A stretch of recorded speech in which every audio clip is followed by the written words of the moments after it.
one of the greatest, perhaps one of the most unworthy WWE champions, or one of the most unpredictable WWE champions. And I'm a fan of JBL. Don't get it wrong. Don't get it misconstrued. I was a fan of JBL, but John Bradshaw Layfield has stated at 7:13 p.m. that after much consideration, I will be stepping away from my weekly role as SmackDown announcer to dedicate more time to whatever continuous time on the work I've done since 2010 with at-risk kids and communities. My new schedule will allow me to continue to be a part of the WWE family and also continue my work as I feel it's more important thing in my life. I will continue my 20-plus relationship with WWE and will appear on such marquee shows as Tribute the Troops, WrestleMania, among others.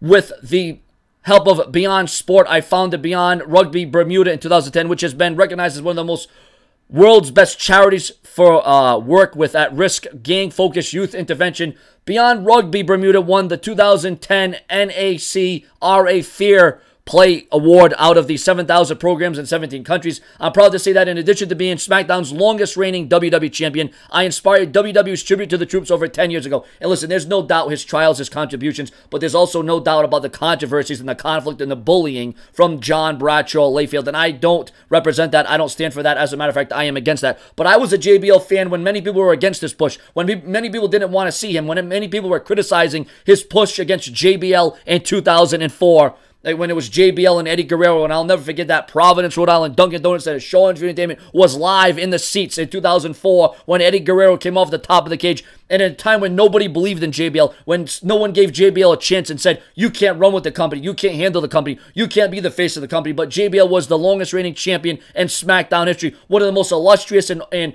one of the better heels. Listen, we can talk about his bullying, we can talk about his controversies, we can talk about all the things JBL did wrong, but at the end of the day, he was a good heel. He was a good character. He was a better heel than the kind of heels that we get in today. He was a guy that actually got real heel heat. I mean, remember the whole storyline when he, allegedly gave JBL's mother a heart attack. I mean, there were so many significant roles in tag teams, in the APA, in JBL and singles competition. You got to remember, this is a time when JBL picked up the ball and ran with it when Brock Lesnar was no longer with the company. So I'm not going to come on here and sing all the praises of JBL because I am pro JBL, because I am a fan of John Bradshaw Layfield. I was actually a fan of his commentary. Not all the time, there's sometimes that it got to me, but he was good on the mic. He played a good heel role. He transitioned very good, and in my opinion, JBL deserves all the accolades and accomplishments he deserved. Vince McMahon gave him a chance. He took the ball and did all he could with it. But ladies and gentlemen, your comments and your opinions on JBL leaving SmackDown, JBL leaving the WWE, but he will have some sort of partnership, some sort of relationship